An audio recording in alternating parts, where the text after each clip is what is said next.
Salve, salve, meus amigos! Professor Kleber Pinho, vamos de direito penal hoje. Vamos tratar de um dos assuntos, digo assim, campeão de audiência nos exames de ordem e concurso público, que é crimes contra o patrimônio, ok? Crimes, principalmente crime de furto e roubo, que nós vamos trabalhar no dia de hoje. Um abraço, nossos alunos da mentoria, nossos alunos do YouTube, do Spotify, vamos para cima. Começando com uma questão a respeito do crime de furto e roubo. Analise os itens e indique apenas a alternativa que está errada, incorreta. Letra A. Há crime de latrocínio quando o crime se consuma, ainda que não realize o agente a subtração de bens da vítima. Letra B. É dispensável a apresentação da arma e a realização de exame pericial quando existirem quando existirem nos autos outros elementos probatórios que levem a concluir pela sua efetiva utilização do crime, testemunhas e vítimas.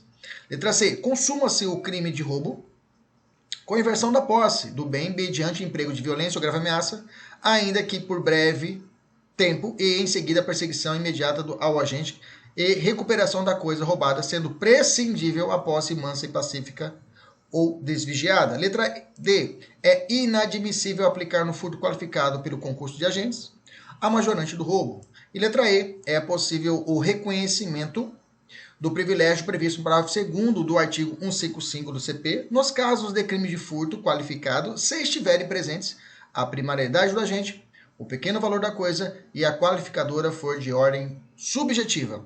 Beleza? Bom, realmente nós temos que estar bem antenados quanto principalmente as questões jurisprudenciais, que essa parte da matéria cobra-se muito a parte de jurisprudência, súmula.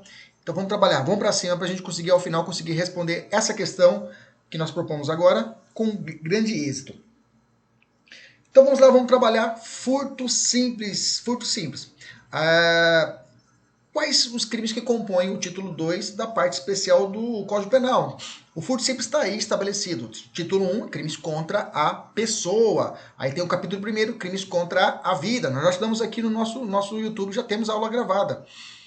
Quais são os crimes que compõem então esse título 2? Furto, roubo, extorsão, usurpação, dano, apropriação indébita, estelionato e receptação. Cuidado, violação de domicílio não é crime contra o patrimônio. Fique atento a essa pegadinha, tá? Quais os crimes patrimoniais que admitem a forma privilegiada? Já vou adiantar. Comum em prova essa pergunta. Quais os crimes que admitem a forma privilegiada? Forma privilegiada, leia-se causa de diminuição da pena. Quando que é possível diminuir a pena? Quais crimes? O furto, o estelionato, a apropriação indébita previdenciária e a receptação. Receptação, nesse caso, na modalidade dolosa, tá? Receptação dolosa. Essa sim cabe o privilégio, tá? E o perdão judicial, professor? O perdão judicial é possível no crime contra o patrimônio, quando o juiz perdoa o agente? Sim. A apropriação indébita previdenciária, a receptação culposa e também as chamadas outras fraudes. Outra perguntinha que temos que começar a nossa conversa falando de furto a respeito disso. Quais os crimes que são hediondos patrimoniais? Quais os crimes hediondos que são patrimoniais? Cuidado, tá? Com a mudança do pacote anticrime, ampliou-se a parte do roubo. Já vou adiantar. Quais são os crimes patrimoniais hediondos? O furto. Tem crime de furto hediondo? Tem.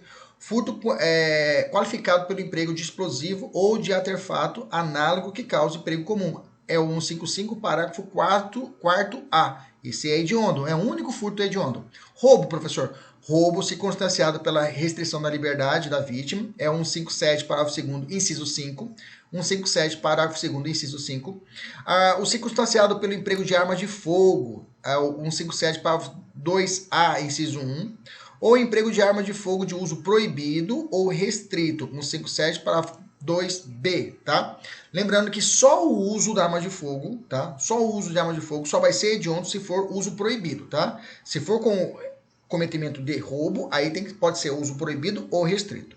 Se for só a posse e o porte de arma de fogo de uso proibido, aí sim é hediondo, tá? Mas para o roubo pode ser proibido ou o de uso restrito. Letra C, qualificado pelo resultado de lesão grave ou morte. Grande mudança aqui, tá? Antes era só morte. Na verdade, só existia o latrocínio hediondo, ok? 3, mais um hediondo ainda. Extorsão qualificada pela restrição da liberdade da vítima e ocorrência de lesão corporal ou morte. 158, parágrafo 3º. Extorsão mediante sequestro de forma qualificada, né? E na forma qualificada, ou seja, toda extorsão mediante sequestro é hediondo, ok? Então, esses são os crimes hediondos. Existe ainda, antes de falar de furto, é importante a gente falar também que uma parte que é muito cobrada em prova, que é a chamada escusas absolutórias, tá? Ela está no final, do capítulo, no final do título 2, mas eu adiantei, eu puxei ela. Por que eu puxei? Porque é bom a gente já começa falando dela agora e a gente já consegue entender, tá? O que se entende por escusas absolutórias? Eu tenho o artigo 181 e o artigo 182. 181 vai tratar as chamadas escusas absolutórias absolutas. Já a 182 são chamadas escusas. Escusa é desculpa, tá? Desculpa em latim, italiano, excusami, desculpa, tá?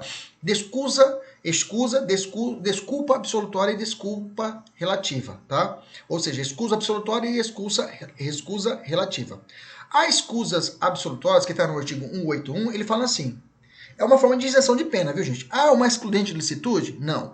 É uma excludente de culpabilidade? Não. É uma excludente de tipicidade, professor? Não. O que é? Escusa absolutória, entendeu? É uma forma de conseguir absolver o réu, mas não é de uma das três que a gente já conhece. Então, qual é? 181 fala, é isento de pena quem comete qualquer dos crimes previstos neste título. Ele está falando ao título dos crimes patrimoniais, né? Em prejuízo do cônjuge, na constância da sociedade conjugal. Na constância social e conjugal, leia-se também aqui união estável. Só um ponto importante. O que é isso? Entre o casal não há crime de furto. Ou seja, se a sua esposa entrar no seu quarto e pegar da sua carteira o valor de R$200 para poder ir para o shopping, gastar a rodo, ela não cometeu o crime de furto. Professor, se ela pegar R$1 milhão, ela não cometeu o crime de furto. Ok? Tranquilo? Beleza? Letra 2. De ascendente, ou seja, ou descendente. De pai para filho, de filho para pai também não há crime. Não há crime patrimonial. Veja, isso aqui vai ser a regra, que agora eu vou dizer exceções. Então já está pensando em o vagabundo dar um tapa na cara do pai idoso para poder comprar droga. Calma aí, agora a gente vai poder avançar e vamos trazer as exceções. Mas a regra é essa, tá? Ascendente para descendente não há, de pai para filho, de filho para pai, de vô para neto, não há crime. De neto para o vô, não há crime patrimonial. Seja parentejo legítimo ou ilegítimo, civil ou natural. Ou seja, também a parte, quem é adotivo também se enquadra tranquilamente isso daqui.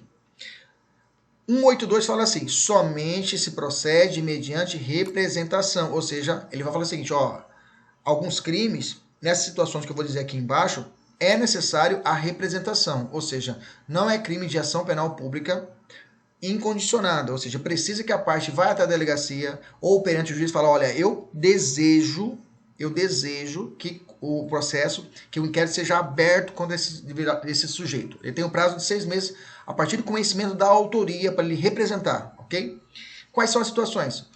Cônjuge desquitado ou judicialmente separado, tá? São separados, tá? Ou para que exista um crime nesse caso, de um para o outro, é necessário a representação. De irmão legítimo ou ilegítimo, então entre irmãos, tá? Não é perdoado, aqui é isento, olha só. Aqui é isento de ascendente para descendente, mas de entre irmãos é crime. É crime. Um furto entre os irmãos é crime. Só que você tem que ir lá na delegacia e representar, autorizar para que seja começada a investigação criminal ou a ação penal propriamente dita, que essa representação esteja no processo. De tio ou sobrinho, tá? Entre tio e sobrinho que com quem o agente coabita. Ou seja, se o sobrinho está morando na casa do tio e comete um coabito, tem que morar juntos. Se morou junto, precisa da autorização, ou seja, precisa da representação para a abertura do inquérito e para a futura ação penal. Beleza? Só que é o seguinte, professor, mas você falou, professor, e o cara você falou que do pai para o filho ou do filho para o pai não há crime, né? De furto.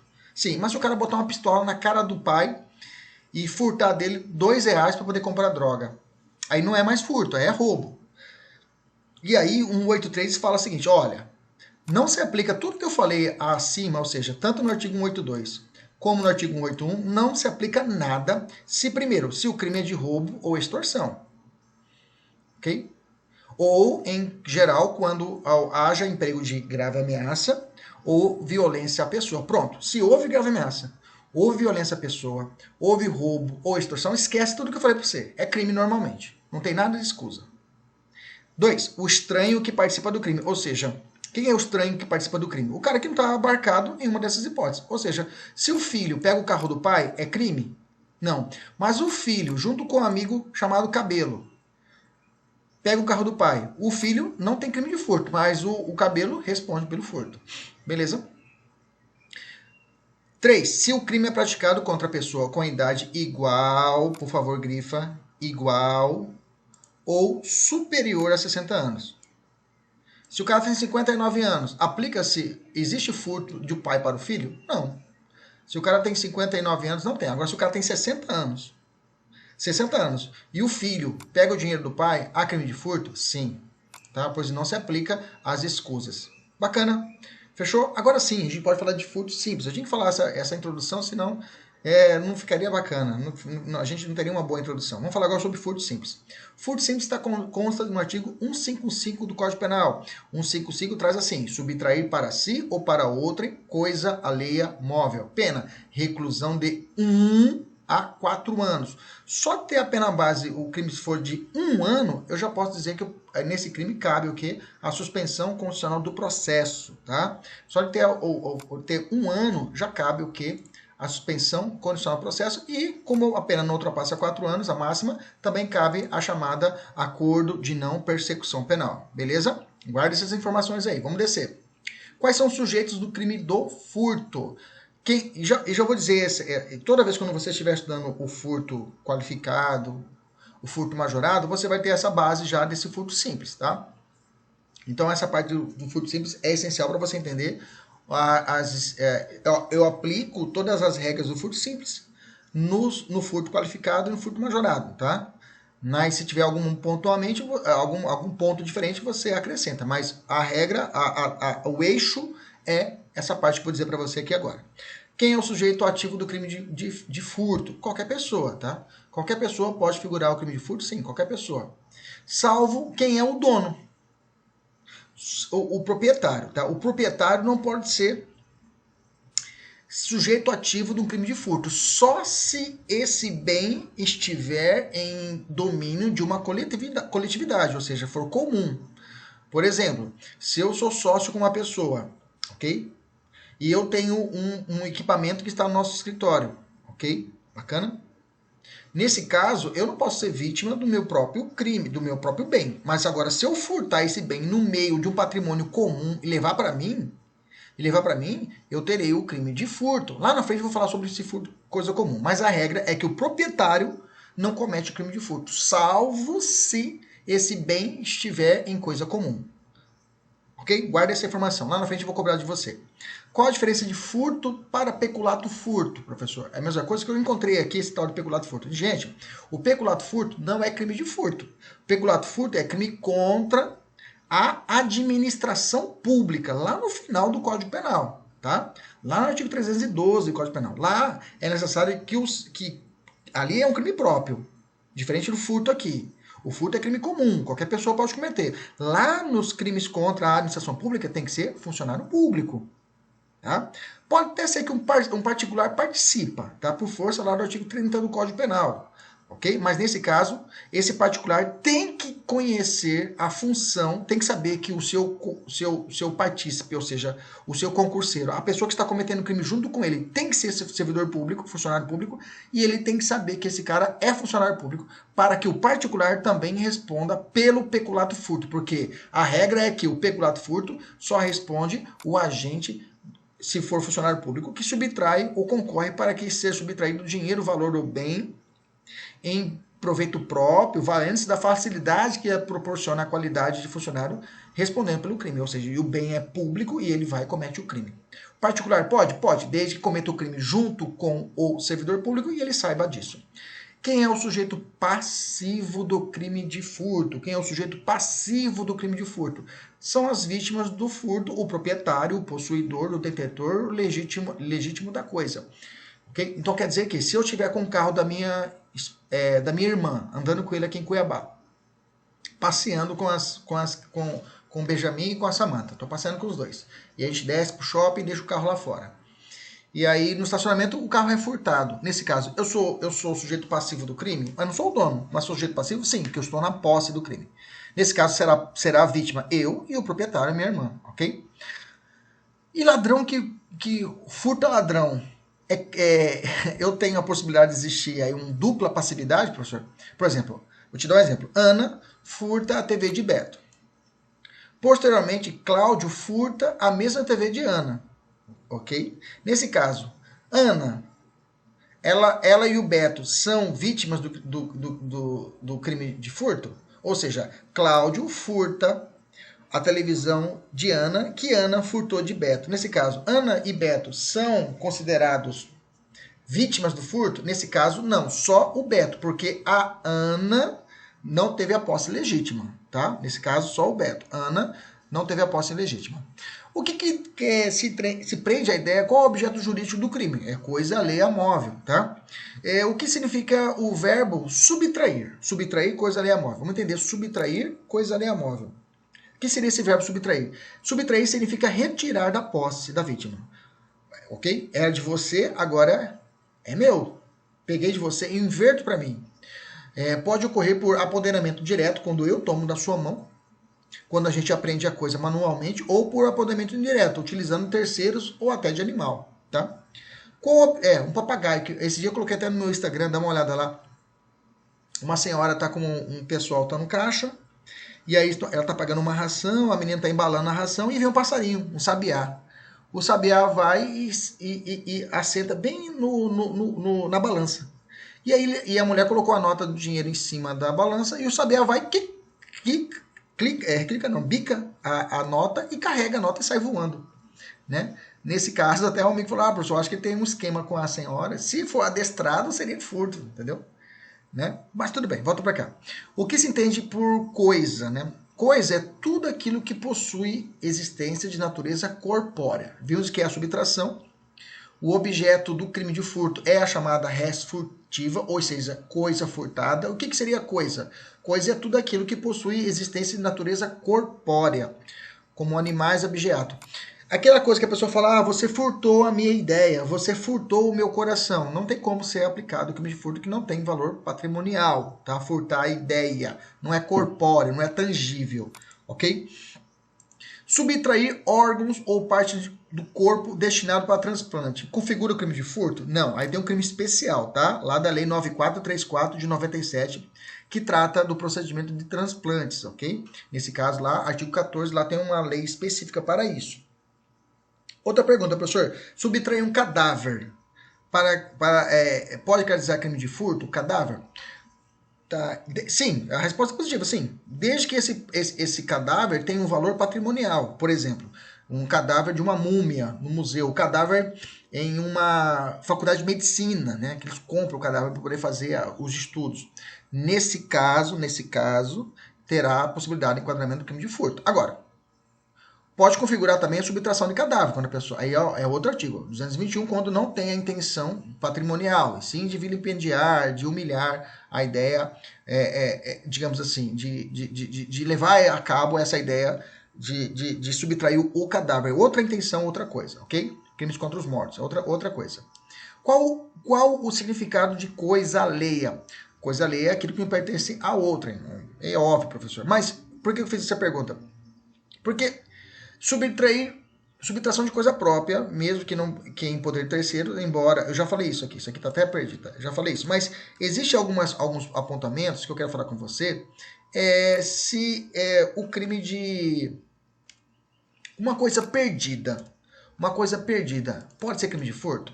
Uma coisa perdida pode ser crime de furto? Uma coisa abandonada pode ser crime de furto? Uma coisa sem dono pode ser crime de furto? Uma coisa esquecida pode ser objeto de crime de furto? Então vamos lá.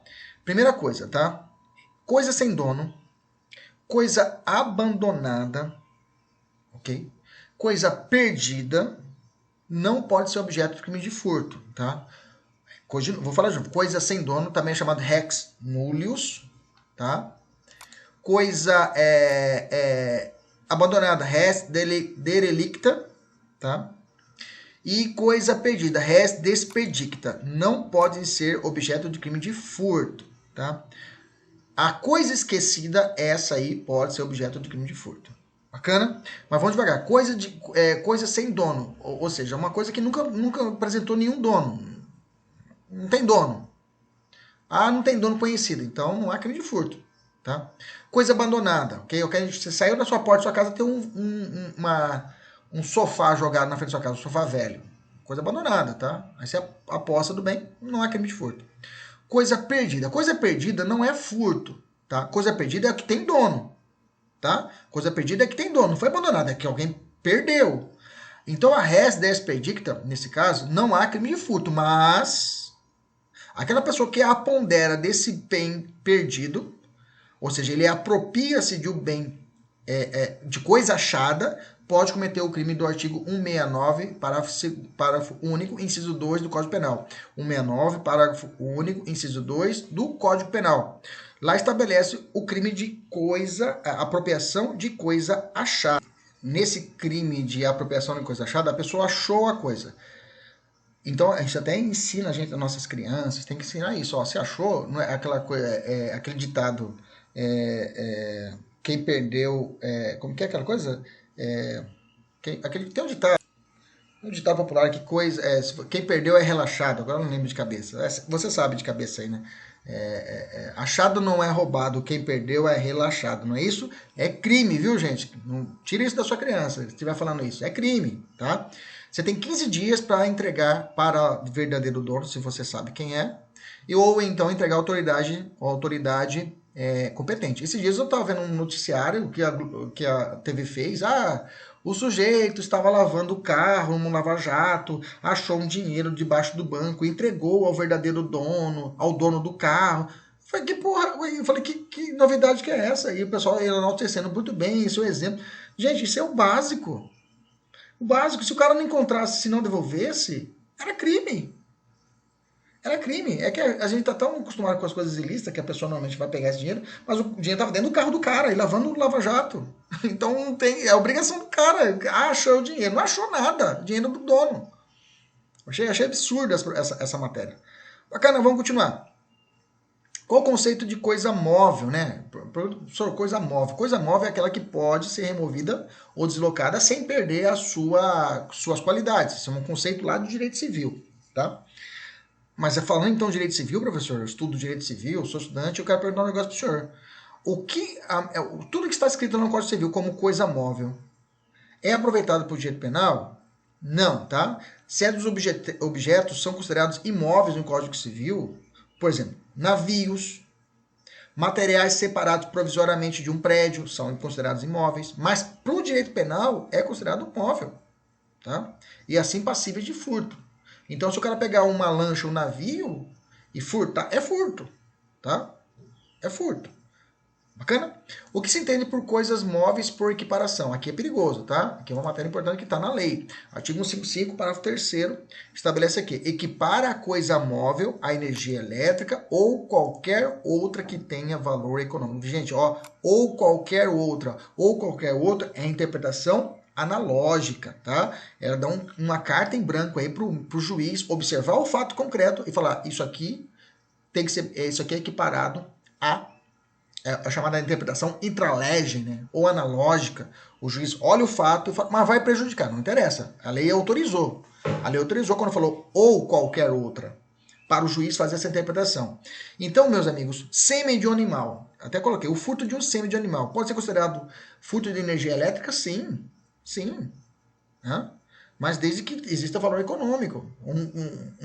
Digamos, aqui no Mato Grosso temos várias Nelores, temos várias fazendas, né? Tem uma genética acima disso, é muito forte a parte genética aqui dos animais, a parte de agropecuária e de pecuária, em todos os gêneros, estou falando não só de reprodução animal, mas também a parte agrícola é muito forte aqui no Mato Grosso. Então, se eu tenho aí um cavalo árabe, aí, o sêmen dele, se for furtado, é considerado crime se for furtado. Bacana? Quando teremos o crime de furto de energia e quando teremos o crime de estelionato? Porque a lei fala ou furto de energia elétrica ou qualquer outro móvel. Bacana, já falei a extensão, mas agora vamos para a energia. Quando que eu sei que vai ser furto de energia e quando vai ser estelionato? Lá na frente eu vou voltar a falar disso, tá?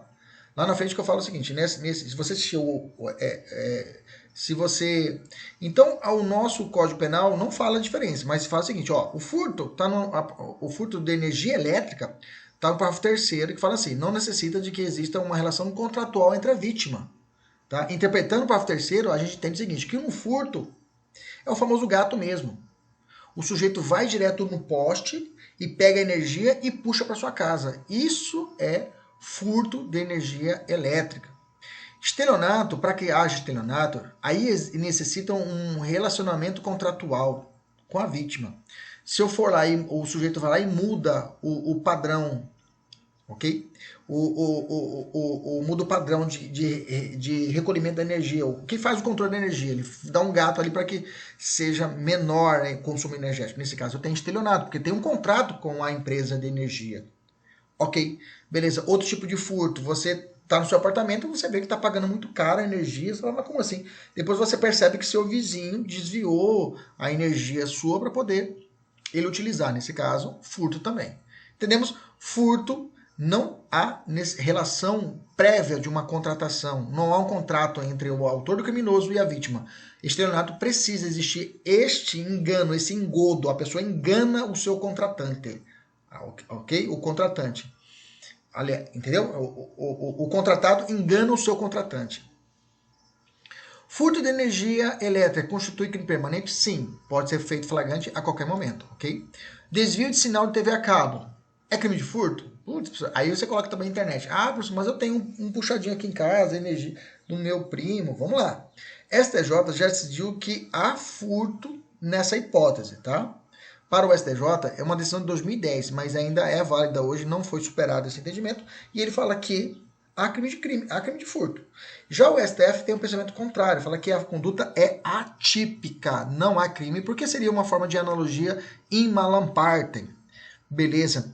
Isso isso foi um julgado em 2011. Então, para o STJ, não há furto de energia. Aliás, perdão, para o STJ existe crime de furto, se você tiver desvio de TV a cabo, e para o STF não há crime de furto. Bacana? Então toma cuidado com o posicionamento que foi apontado na prova.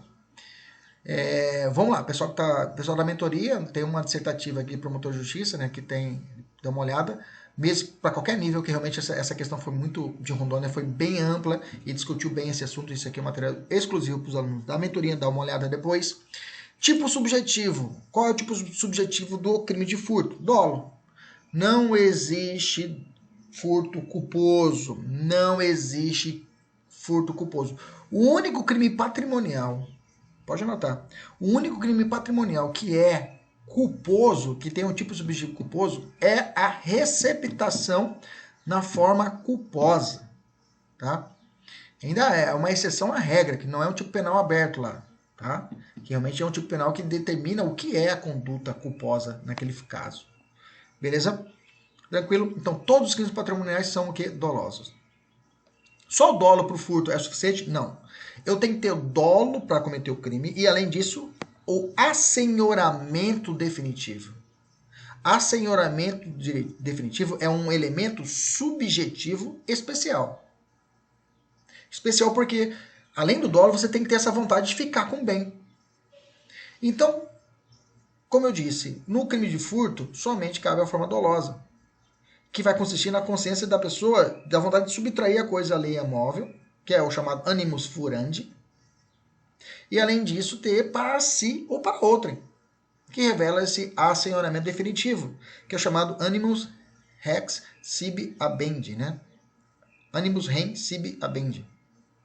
Ok? O que se entende então por furto de uso, professor? Furto de uso é quando você não tem esse elemento especial.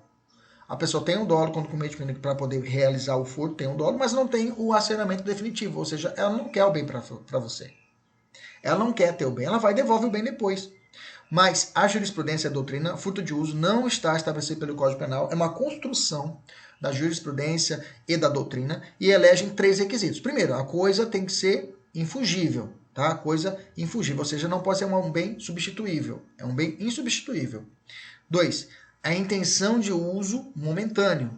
3, devolução imediata da coisa após o uso e sem qualquer dano. Ou seja, por exemplo, infungível é uma bicicleta do cara, é uma bicicleta dele. Eu pego esse bem, que é o do dono, pego a bicicleta e dou uma rodada com o bem e depois eu devolvo para ele momentos depois. Ó, não queria levar seu bem. Não, o bem infungível é aquele único, é o do cara, é o único, é a bicicleta dele. Diferente do dinheiro. Se eu pegar o dinheiro do cara, gastar e depois devolver para ele, tá aqui de volta, eu não queria ficar com ele. Não, aí o bem é fungível, porque é substituível, o dinheiro em si, porque tem circulação. Então, quando o cara pega meu celular e faz uma ligação pro Japão e devolve para mim e gastou meus créditos, crime de furto. Tá entendendo? Então, se houve a consumação, se houve, digamos assim, a dilapidação do patrimônio do sujeito, há crime de furto. Agora, o cara pegou a bicicleta, foi ao posto de saúde, voltou, entregou a bicicleta na frente do mercado, não há crime de furto. Então, ó, desculpa, eu peguei sua bicicleta para ir ali, mas está aqui de volta. Não há crime de furto. Beleza? Toma cuidado com o furto de uso, que é uma construção da doutrina e jurisprudência. Quando se dá a consumação do crime de furto, é bom que quando a gente estuda aqui, já estuda as duas teorias também para o roubo, se aplica o mesmo raciocínio. Ok? Existem 4 teorias a respeito do furto. A contractio, a apreensio, a blatio e ilatio. Como é que é, professor? De novo. Contractio, né? Apreensio, ablatio e ilatio, tá? Qual é a teoria adotada? Já adianto. Apreensio ou amotio, tá? Entenda. Contractio, segundo essa teoria, a consumação do crime se dá pelo simples contato entre o agente e a coisa alheia. Se ele tocou no bem, tocou o dedinho, já houve o crime. Ele pegou no bem, já houve o crime. Não tem como. Aí fica difícil a comprovação da consumação. Agora, a apreensio ou amócio, ela se dá, ou a consumação não se dá, com a simples inversão da posse. É seu, eu pego de você e passo para mim. É meu. A simples inversão da posse com o ânimos dolo, com o dolo, o elemento subjetivo dolo, e o elemento subjetivo do assaionamento definitivo, eu tenho a consumação do crime de furto. Tá? Professor, ele tem que ter essa posse mansa e pacífica depois e desvigiada, ou seja, sair correndo e ficar tranquilo ali, e aí depois que ele olhar para um lado, olhou para o outro, está com bem, agora sim estou com bem, consegui pegar a carteira do sujeito, já cometi o crime. Não, o crime já se consumou lá atrás, quando ele deu a inversão da posse. Ok? Tranquilo? Maravilha. Outro, ablatio. Outra coisa, né? Não se exige que a posse seja desvigiada do bem. O que é isso? Antes, quando na minha inocência, eu olhava o seguinte: se o cara tá olho com olho, o criminoso e a vítima, olho no olho, ele pega no celular da vítima, puxa da mão dela, sem violência grave ameaça, só puxa. Não há força, não há violência, só puxa, arranca dela. De forma, ela nem percebe, puxei da mão dela, rápida, ela nem percebe, ela olhou, ela percebeu, olho no olho, olho para ela e saiu correndo e grito: perdeu o Playboy. Nesse caso, é crime de furto. Eu pensava que isso era crime de roubo, porque o furto, para mim, a pessoa não podia estar olhando, né? A pessoa, opa, cadê meu celular? Cadê meu celular? Isso é chamada posse desvigiada, mas não é o caso, tá? Pode ser posse vigiada, a pessoa está olhando para o criminoso pegar a bicicleta dele e sair correndo.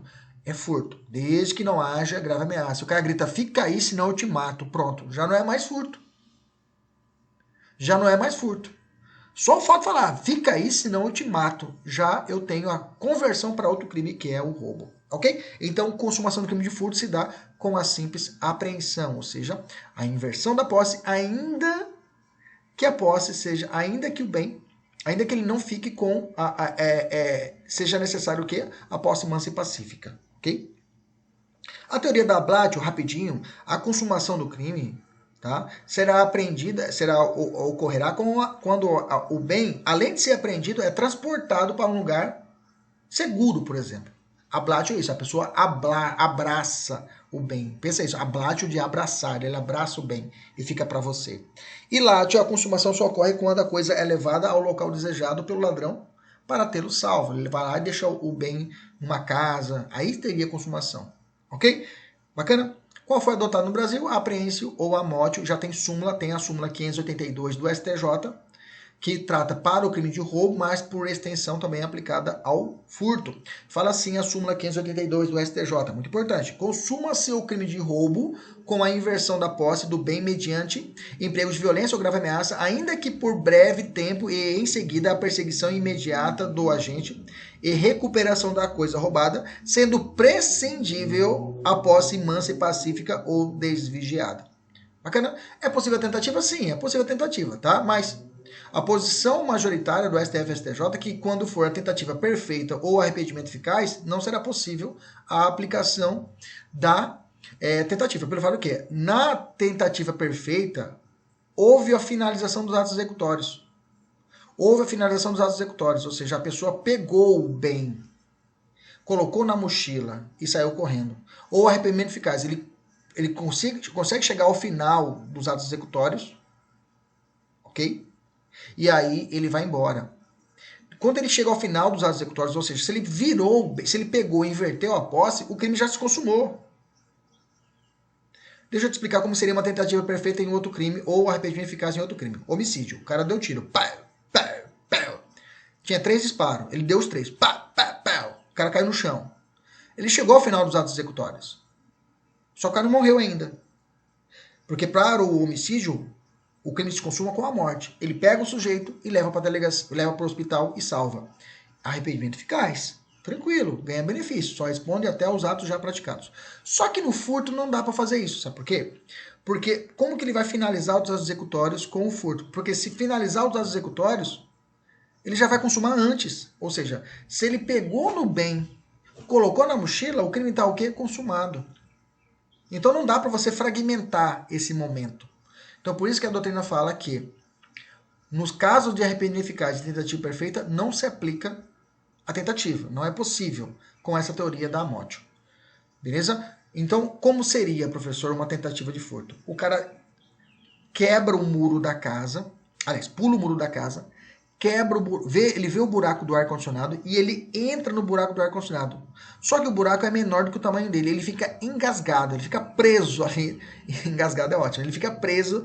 Aconteceu esses dias, né? Ele ficou preso aqui em Cuiabá. O cara ficou, eu acho que é o Varza Grande. O cara ficou preso na caixa do ar-condicionado. Aquela ar-condicionado antiga, lembra da caixinha? O cara ficou preso ali. E não conseguiu continuar. Veja, a tentativa aí é imperfeita, porque não chegou ao final do ato executórios. Nesse caso, eu tenho o quê? O crime de furto tentado. Beleza? Seguinte, súmula 567 também é importante. Fala assim a súmula 567. Sistema de vigilância realizado por monitoramento eletrônico ou por existência de segurança no interior do estabelecimento comercial. Por si só, ou seja, só por isso, torna impossível a consumação do crime de furto? Não, viu, gente? Não. Súmula 567, tá? O simples fato de existir câmera, o simples fato de tiver policiamento, é impossível que o criminoso vai conseguir consumar um crime de furto, ok? É impossível, claro que é possível, claro que é possível. Então só o simples fato de ter uma câmera, só o simples fato de ter o policiamento não torna o crime de furto impossível. A defesa fala, isso chegou até o STJ, falou, mas como o cara vai conseguir consumar o crime? Como é que ele vai conseguir realizar o bem para ele se tem um monte de câmera? É impossível ele cometer o crime. Tá? O STJ já falou que não, é crime. Cuidado com essa súmula.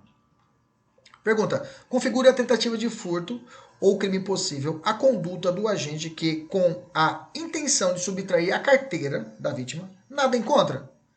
Já que esta, a vítima, não trazia consigo. Ele mete a mão no bolso e não acha nada. E aí, é crime de furto? É tentativa de crime de furto? Duas correntes, tá? A primeira corrente vai falar que é crime impossível. Ele não estava com a carteira. Como que ele ia conseguir furtar o que não existia? Beleza? Essa é uma corrente que vai falar que o crime é impossível.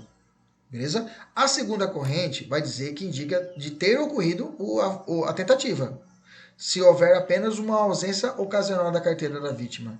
Diversa seria a solução em hipótese de uma ausência habitual, ou seja, se fosse sempre que o cara esquecesse a carteira, o juiz pergunta, você sempre esquece a carteira de casa? Não, eu sempre saio com ela.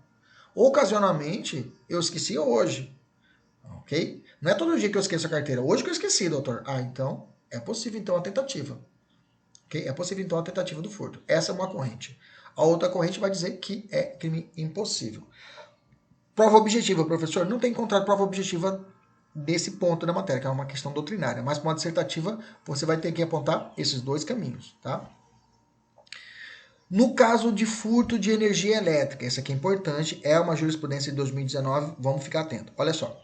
No caso de furto de energia elétrica, mediante fraude, tá? Que é um furto qualificado, o adimplemento do débito antes do recebimento da denúncia extingue a punibilidade? Vamos lá, vamos entender. O cara furtou energia. O cara furtou energia mediante fraude, enganou a Energisa.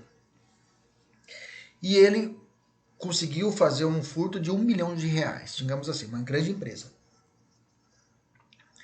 Ele é investigado, ele sabe que vai ser denunciado. O promotor de justiça, um amigo dele, falou: olha, o promotor vai denunciar você, cara. O promotor vai denunciar você, ele vai denunciar para o juiz. Se o juiz receber a denúncia, o processo vai começar. Então, antes do juiz receber, ele vai até o Estado, a Energisa paga R$1 milhão e junta o comprovante no inquérito. Ou lá no Ministério Público, sei lá, ele junta o comprovante. Fala: olha, eu paguei.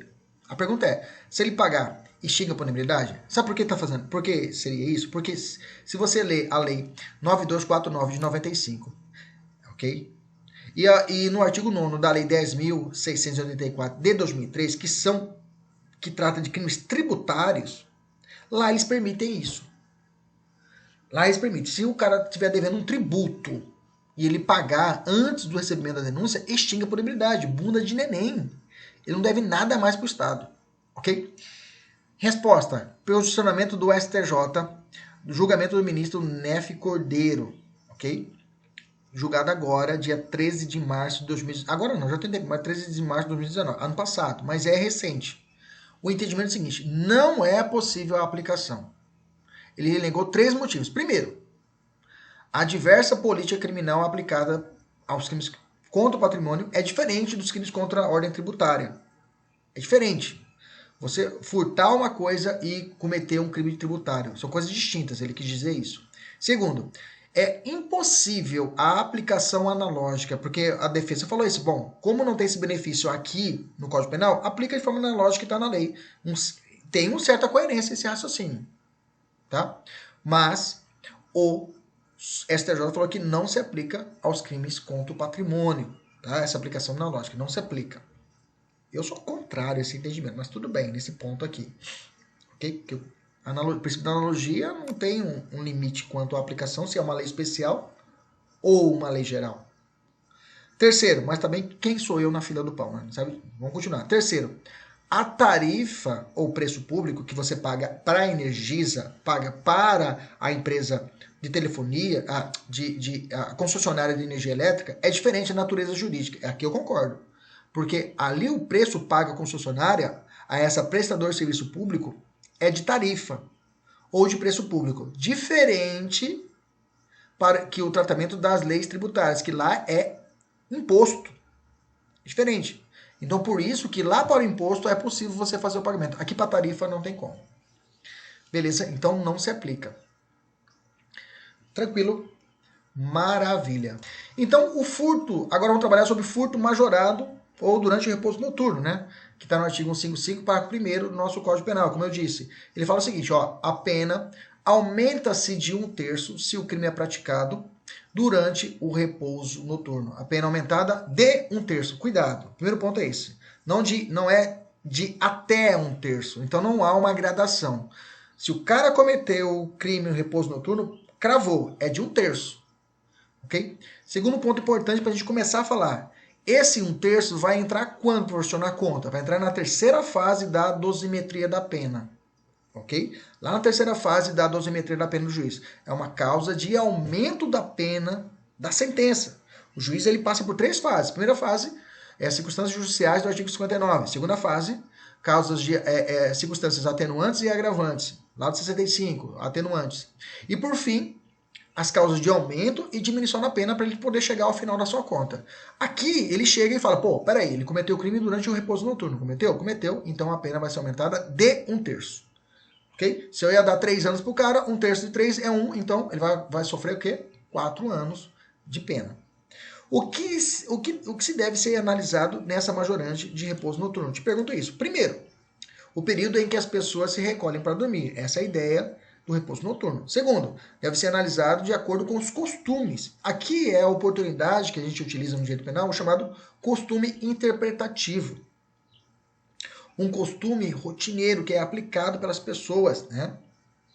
Então, o costume interpretativo, né, a gente vai analisar o quê? Os hábitos do local, para que a gente possa entender se aquele local realmente, todos ali que ali habitam estarão em repouso noturno. Então, numa localidade no interior, uma localidade mais afastada, as pessoas vão se recolher mais cedo para dormir. Diferente de uma cidade mais agitada, em que o repouso noturno é um horário mais avançado. Nesse período, terceiro ponto, nesse período o agente possui maior facilidade, é óbvio, de praticar o crime. Então, o direito penal, o que ele visa? Ele visa a proteção, né, a proteção do patrimônio em um período em que esse patrimônio está mais vulnerável, que é o período noturno, e também protege o descanso das pessoas. Pergunta, é necessário a vítima estar repousando e que o furto seja aplicado em casa habitada? Não, gente, tá? Primeiro ponto, não é obrigatório que a pessoa já esteja... tá dormindo, tem que estar descansando. Se estiver assistindo televisão, não é crime de repouso noturno, não interessa. Segundo ponto, a casa precisa estar habitada, precisa ter gente morando lá para que seja enquadrada esse furto majorado, e aliás, é a única causa de aumento de pena do furto, Tem que estar? Não, tá? Posicionamento do STJ. Não precisa estar habitada. Ou seja, se eu tiver uma casa, não, como eu tenho, né? Uma casa aqui na Chapada, né?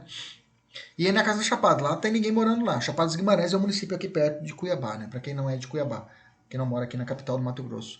Então, se eu tenho uma casa que fica um ponto mais elevado, Chapada só tem lugares maravilhosos, pontos turísticos maravilhosos. Tem uma casa lá. Não tem ninguém lá agora. Nesse caso, se alguém entrar lá agora durante o período noturno, é crime de furto majorado? Sim. Sim. Outra pergunta. Embora o furto... É um raciocínio, na verdade. Embora o furto tenha ocorrido durante a noite, mas se tal circunstância não contribuiu para a sua prática, especialmente porque não havia diminuição da vigilância da vítima em relação à res furtiva, como a realização de uma festa. Nesse caso, é cabível o causamento de pena? Não, não é possível, né? No material eu fiz a pergunta, não é cabível a aplicação da causamento, aumento de pena? Tá certo, não é possível. O que eu quero dizer? Tá à noite, meia-noite, mas tá tendo uma festa na casa, o cara pula o muro e entra pelo quintal e leva o bem. Nesse caso, aplica majorante? Não se aplica, tá? Se tiver realmente essa ideia de que não houve a diminuição de vigilância, porque lembra, tem que proteger o descanso das pessoas, pode ser que as pessoas não estejam dormindo, mas tem que existir uma ausência dessas vigilâncias. Agora, se está tendo... Por isso que não tem furto noturno num posto de gasolina 24 horas. Entendeu? Tá lá, o cara chega lá e furta um bem dentro de uma conveniência. Ele pega uma cerveja, põe no braço e sai correndo, uma cerveja. Furto. Nesse caso, é furto majorado? Não, porque não há uma ausência de vigilância. Bacana? Pergunta, é possível a incidência da majorante do parágrafo 1º no furto qualificado? Configura bis e idem? Professor, o que é essa majorante do parágrafo 1º no furto qualificado? A pergunta é, porque o furto qualificado, ele tem as suas situações pontuais, né? Então, no furto qualificado, a pergunta é possível ele cometer o crime no período noturno? Se ele arrebentar a porta do sujeito e entrar na casa, ele vai responder por furto qualificado, pela violência empregada no imóvel, ok? O furto por rompimento de obstáculo, né? Destruição ou rompimento de obstáculo. Nesse caso, ele vai responder além do furto por rompimento de obstáculo. Ele vai receber ainda mais uma punição de 1/3? A resposta é sim. Não existe incompatibilidade, viu? Porque são coisas distintas. Ok? Uma é qualificadora e a outra é a circunstância que é a majorante, que vai enquadrar lá na terceira fase da dosimetria. Então, ele vai responder pelo furto qualificado, a pena vai ser mais alta, e ao final da conta do juiz vai ser aplicado 1/3. Bacana? Vou te dar um exemplo aqui simples de furto majorado. Vou dar um exemplo para a gente poder fechar esse bloco. Pode fechar esse nosso... Para poder fechar... Exemplo, o juiz, durante a sentença, estabelece como pena intermediária Primeira fase, circunstâncias judiciais, pena base.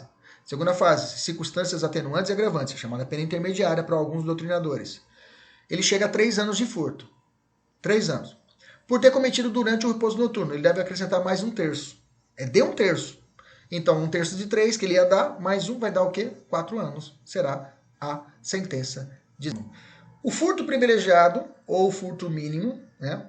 Ele está contido no artigo 155, parágrafo 2º do nosso Código Penal e fala assim: se o criminoso é primário e é de pequeno valor a coisa furtada, o juiz pode substituir a pena de reclusão pela detenção, diminuí-la de 1 a 2/3 ou aplicar somente a pena de multa. Repetindo, se o criminoso for o quê? Primário e de pequeno valor a coisa. O juiz pode, esse pode na verdade é deve, tá? Já eu adianto. Se ele tiver os requisitos da primariedade e for pequeno valor a coisa, nasce para o criminoso, nasce para o imputado um direito chamado direito subjetivo do réu, tá? Ele vai ter direito à diminuição, ao privilégio. O juiz pode. A opção aqui para o juiz é só meramente o que ele vai escolher. Substituir a pena de reclusão pela detenção, diminuir de 1 a 2/3, ou ele vai aplicar apenas a pena de multa. Vamos lá então. Primeira coisa que nós temos que estudar é o seguinte: aquele que possui maus antecedentes poderá ser aplicado, né?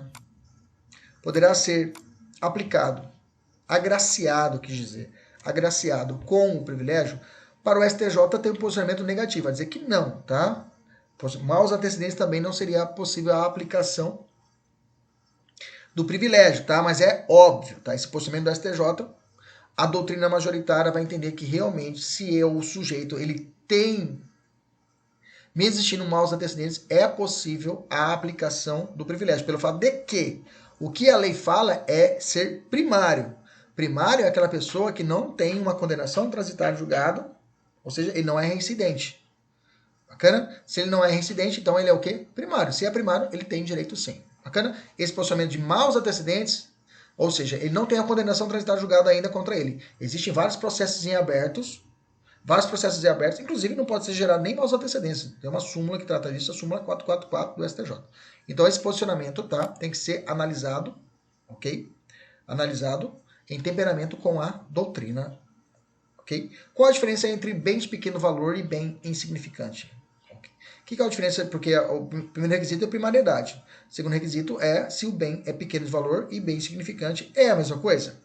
Que tem insignificância, professor. E qual a diferença do pequeno valor? É a mesma coisa? Bom, bem de pequeno valor, estou falando de furto, qual é o limite? Até um salário mínimo, a jurisprudência, a doutrina entende que até um salário mínimo é considerado bem de pequeno valor. Tá? Se excede a esse montante, eu não tenho consideração de pequeno valor e não poderá ser aplicado o privilégio. Bacana? Agora, se esse bem for insignificante, na verdade, ele não vai ganhar uma diminuição da pena. Ele não vai ganhar a substituição de reclusão por detenção. Ele não vai ganhar aplicar apenas a multa. Ele vai ser absolvido pela ausência do crime de furto, porque há uma chamada atipicidade material, ou seja, o bem é insignificante. O direito penal não cuida de coisas insignificantes. Mas como que eu vou contemporizar o que é pequeno valor e o que é significante? O insignificante, por óbvio, né? Se o pequeno valor não pode exceder a um salário mínimo, o insignificante também tem um parâmetro, e a lei não fala qual é esse parâmetro, a jurisprudência não fala, que não pode ser maior que o salário mínimo. Mas, por exemplo, eu tenho situações que se o descaminho não ultrapasse 20 salários mínimos, se não ultrapassar 20 mil reais, na verdade, não falei 20 mil reais, se o descaminho não ultrapassar 20 mil reais, poderá se considerar insignificante. Então, esse valor de insignificância, tá, é só um parâmetro que estabelece os tribunais superiores. Mas, pequeno valor já tem uma taxação, não pode ultrapassar um salário mínimo. Okay? Se a coisa for furtada e é de pequeno valor, o condenado tem que ser primário. Tá? O juiz pode determinar essas regras, substituir a pena de reclusão para detenção, diminuí-la de 1 a 2/3 ou aplicar somente a multa. Já na insignificância, se for insignificante, há atipicidade material e o sujeito será totalmente absolvido. ok? Então tem que tomar um cuidado. Então, normalmente em provas, vamos colocar isso na prova. Normalmente, quando o examinador ele quer colocar que a aplicação da insignificância, ele põe um valor bem baixo, tá? Primeira coisa, ele põe um valor bem baixo, ele põe um parâmetro de um salário mínimo, abaixo do salário mínimo, ok? E aí ele vai dizer que o cara, ele vai trazer que o cara ele tem bons antecedentes, ok? Não tem nenhuma tradição de julgado, ok? Vai construir um raciocínio que leve à insignificância. Se eu for colocar numa lista de pedidos, para uma segunda fase, primeiro eu peço significância. Não deu certo. Aí eu formo o meu entendimento para pedir o quê? O privilégio no furto. Por quê? Ele vai ser condenado no furto privilegiado, mas vai ter uma pena menor. Ok? Beleza? E o furto privilegiado qualificado? É possível o seu reconhecimento? Ou seja, ele comete um crime qualificado de furto, rompimento de obstáculo. Ok? Ele comete o crime de rompimento de obstáculo. Mas ele é primário. E é pequeno valor a coisa. Ele pode receber a si mesmo a diminuição da pena? Sim, tá? O STJ tem entendimento forte. Seguinte, sim. Ele ele reconhece o STJ, reconhece como também o STF, mas desde que não seja qualificador de abuso de confiança, tá?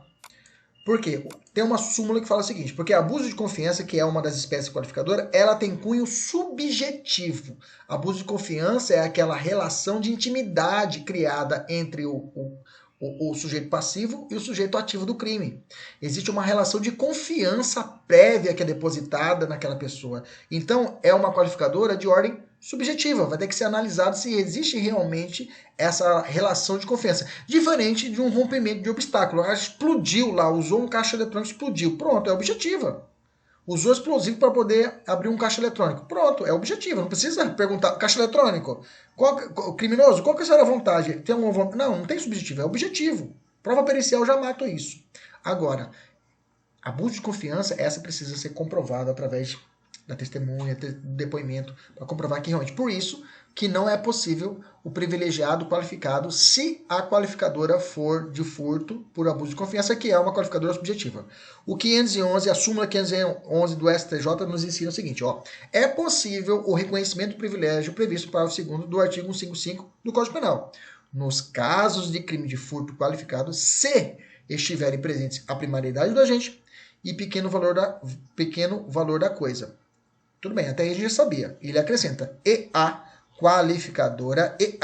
qualificadora for de ordem objetiva. De todas as qualificadoras, a única que é subjetiva é o abuso de confiança. Ok? Beleza? Tranquilo? Maravilha. Quais os requisitos para configurar um furto insignificante? Vamos aprofundar um pouquinho no insignificante, professor. Não ficou legal. Vamos lembrar. O STF tem requisitos objetivos e o STJ tem requisitos subjetivos. O STF fala o seguinte, ó, tem que ter uma mínima ofensividade da conduta do agente, tem que ter nenhuma periculosidade social da ação, tem que ser um reduzido grau de reprovabilidade do comportamento, tem que a inexpressividade da lesão jurídica provocada, né? Se tiver esses requisitos presentes, eu terei a possibilidade de enquadramento do insignificante. Isso é uma característica objetiva. E no STJ tem umas características subjetivas para a insignificância. Embora que não tenha um consenso, mas, por exemplo, vai ser analisada a personalidade do agente. A vítima, ele cometeu um crime enganou uma criança, enganou um idoso. Aquela bicicleta que ele furtou é a única bicicleta que o cara tinha direito. A bicicleta vale R$30, mas é a única bicicleta que o cara tinha para poder ir até a cidade para poder sacar o seu auxílio emergencial. Porra, aí não dá, né? Então essas condições subjetivas também podem interferir e não ser aplicado à insignificância. Bacana. Relembramos. Pergunta. A condição econômica da vítima pode ser utilizada como critério orientador para aferir a expressividade da lesão ao bem jurídico tutelado? Sim, é possível. A condição econômica da vítima, se a pessoa realmente ela é muito pobre e o cara vai e furta dessa pessoa pobre, vai ser aferida isso. Vai ser aferida, ok? A expressividade da lesão ao bem jurídico e aí não haverá a insignificância. João, reincidente, foi condenado, vou te dar um exemplo, preambulamente a uma pena de 1 a 4 anos, ok? De reclusão em regime inicialmente fechado, pela prática de crime de furto simples. A defesa postulou a aplicação do regime aberto, com base no princípio da insignificância, considerando o objeto furtado ter sido apenas uma garrafa de licor. Qual a decisão do STF? Veja, olha que interessante. A defesa viu que não deu certo. Não conseguiu que fosse reconhecida a atipicidade, ou seja, ele não respondesse por nenhum crime. O juiz não considerou isso. E ele foi condenado. E ele foi condenado a pena de 1 a 4 anos. A defesa falou, reforçou, falou, olha, beleza, não deu para poder absolver. Bacana? Bacana. Mas será que não tem um jeito da gente reconhecer a insignificância para que a pena que ele está cumprindo, que ele vai cumprir, seja um regime mais fácil, mais favorável, do que um regime inicialmente fechado? Tudo bem, eu sei que ele foi condenado, mas não tem como dar um jeitinho aí de poder colocar uma pena mais fácil? Um regime mais fácil? O STJ falou, beleza, isso chegou no Supremo, melhor dizendo. O Supremo falou assim, olha, o Supremo entendeu a possibilidade de aplicar um regime semiaberto para o sujeito. Entendeu que, de um lado, o regime fechado deveria ser afastado. Por outro, não se pode conferir o regime aberto para um condenado reincidente, né? Nesse caso, ele é reincidente. Ah, eu não coloquei na questão que ele era reincidente. Ah, não coloquei, João é reincidente. Uma vez que ele poderia se tornar um incentivo à criminalidade. Ainda mais em cidades menores, onde foi cometido o crime, né? A reincidência delitiva do paciente, né, que praticou o 5º furto em pequeno município, eleva a gravidade subjetiva da conduta. Ou seja, ele não ganhou a insignificância por causa disso. Ele já tinha um 5º cometimento do furto. Insignificância ele não ganhou. Mas no regime prisional, falou, tá, então coloca um regime mais favorável, coloca o semiaberto. E ele recebeu o semiaberto. Entendemos isso? Então a significância, veja, esse julgado é bacana, que a insignificância foi analisada não por tempo, aliás, ela foi conferida não por tempo da sentença, absolvendo, mas sim por tempo do cumprimento da pena, possibilitando uma pena, um regime mais favorável. Ok? Palmas ao ministro Alexandre Moraes, em 2018, que fez essa decisão. Continuando, é possível a insignificância para o furto qualificado? Insignificância, furto qualificado. Olha, gente, como regra, tem se afastado.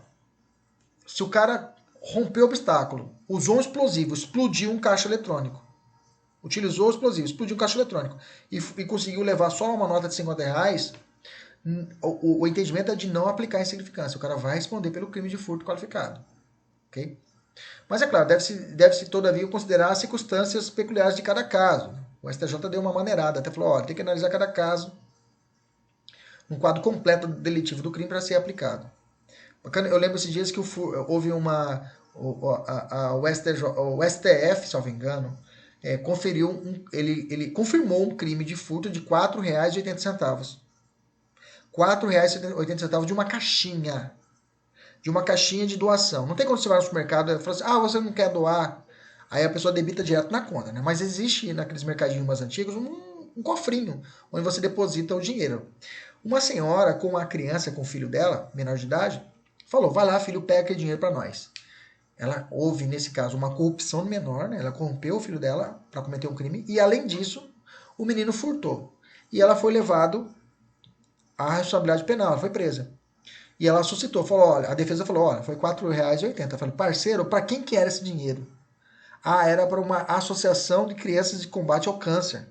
Tá de sacanagem? O destinatário era necessitado mais que essa dona. E outra, houve corrupção no menor, então não se aplicou o furto nesse caso.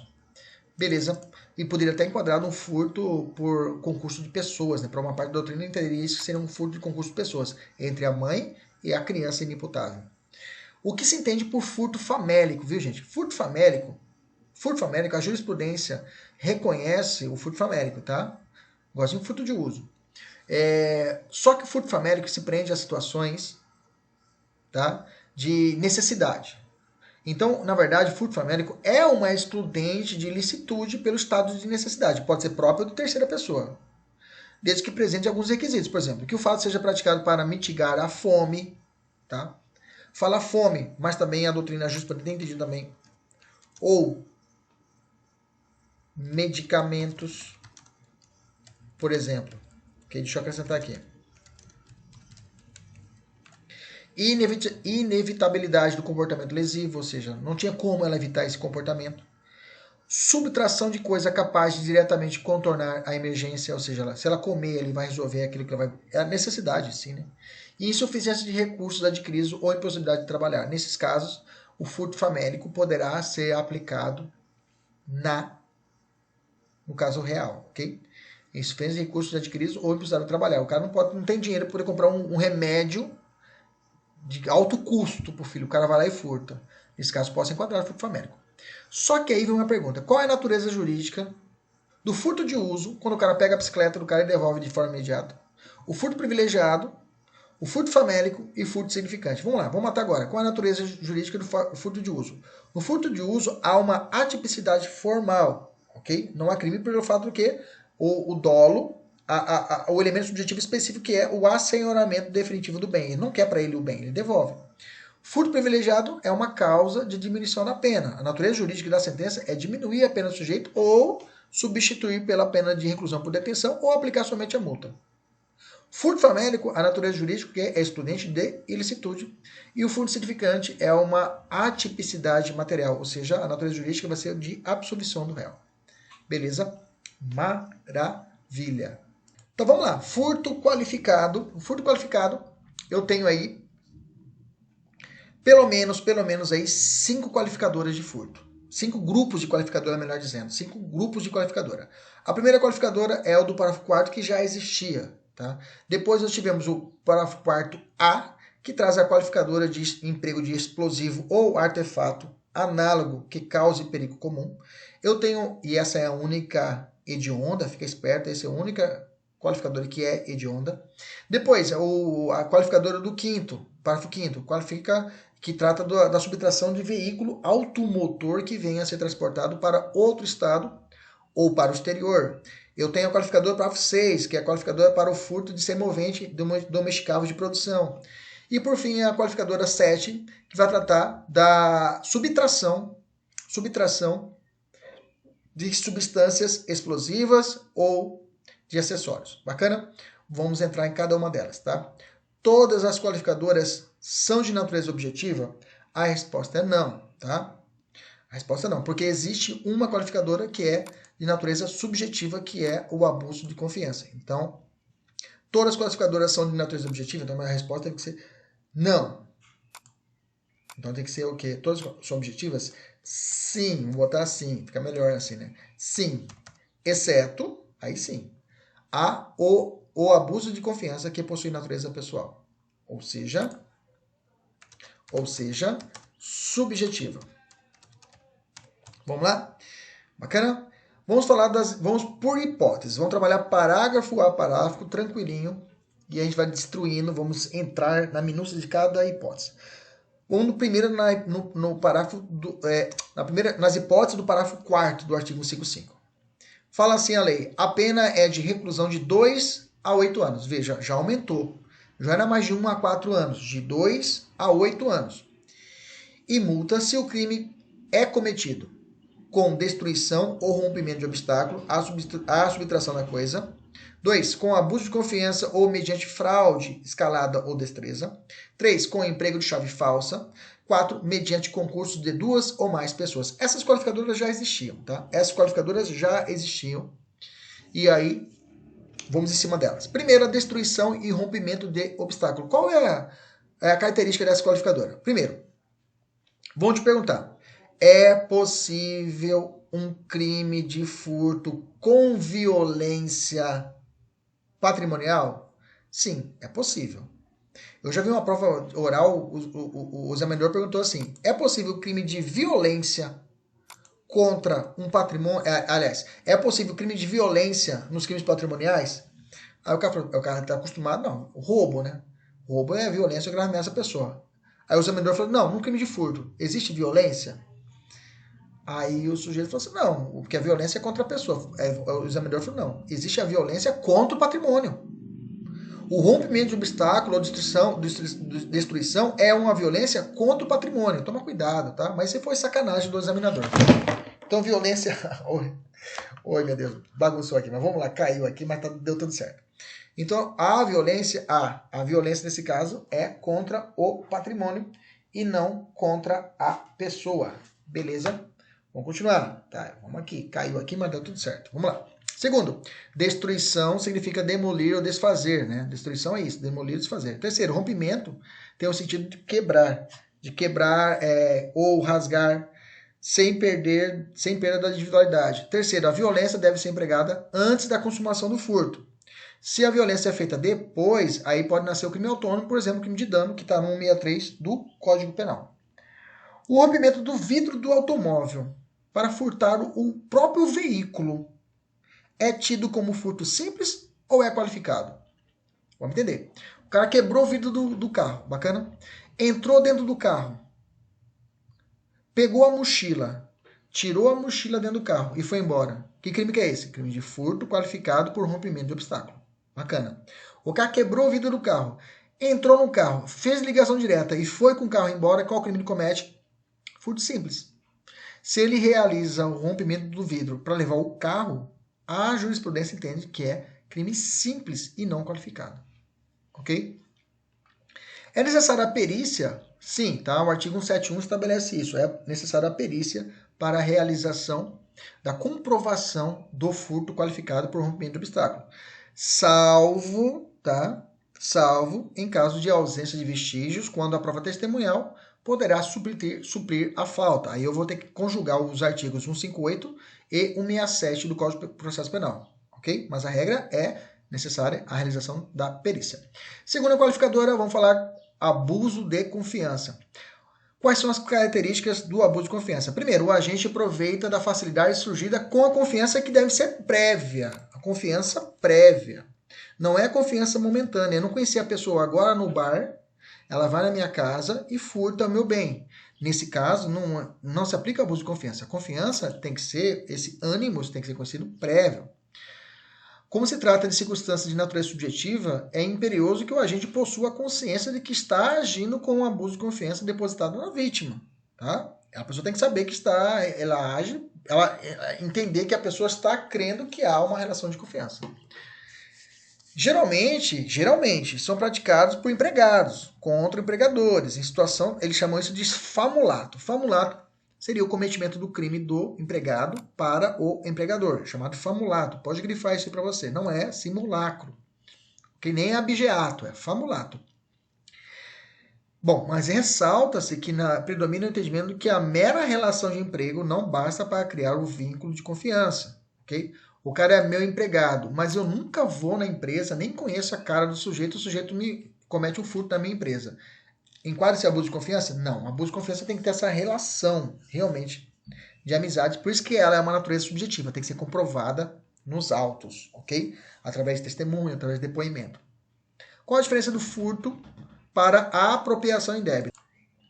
A diferença entre o furto e a apropriação indébita é o seguinte: não se deve confundir a apropriação com furto, tá?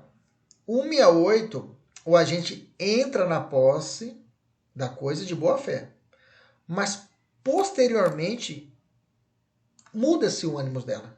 Ela quer aproveitar, ela se apropria do bem e depois a vende, né? Ou recusa devolver o bem. No furto qualificado por abuso de confiança, né? O agente aproveita da facilidade inerente da relação de confiança para subtrair a coisa. No furto, o agente não possui a posse da coisa, ou possuindo, trata-se de posse vigiada. Na apropriação, o agente tem posse desvigiada da coisa ou da sua detenção. Professor, não entendi nada. Vou te explicar. Vamos de novo. Na apropriação indébita, a posse da coisa, ela se torna desvigiada. O que é isso? Por exemplo, você chega para mim, professor, você pode vender um carro para mim? Digamos que eu sou garagista. Eu falo, vou vender para você, eu vendo para você.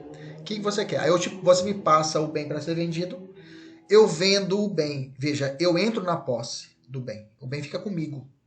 E eu recebo de boa fé, eu tenho boa fé. Só que eu começo a passar dificuldade aqui em casa. Eu falo, cara do céu, não tá vendendo os cursos aqui. O fulano tal me deixou aquele carro. E eu vou vender ele. E eu vendi o carro. E tô com dinheiro no meu bolso. e eu não te aviso que eu vendi o carro, ok? Eu não te aviso que eu já vendi o carro. E fica o dinheiro para poder pagar minhas dívidas que me apertou aqui em casa. Isso é apropriação indébita.